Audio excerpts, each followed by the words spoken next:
But before we get started today, we want to take a moment and pay homage to those men and women who lost their lives on September 11th, the 14th anniversary of those terrorist attacks.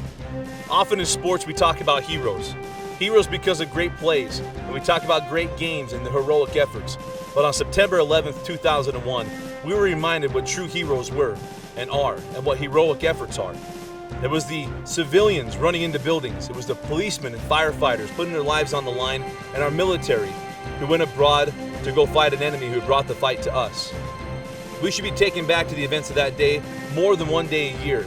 But if it is one day a year, we should take time to remember not only the feelings, but the heroes of that day and their heroic efforts. That weekend, the sports world stood still to allow time for mourning to take place. In Utah, then Governor Mike Leavitt said that high school football will not be halted. I remember that Friday. It was homecoming for Carbon High School. We played our rival Emory. We blew a 20-point lead that night, but looking back, it was the moment before the game when we stood side by side with the Spartans as Americans that stays with me. I hope we take time to recognize true heroes in our lives.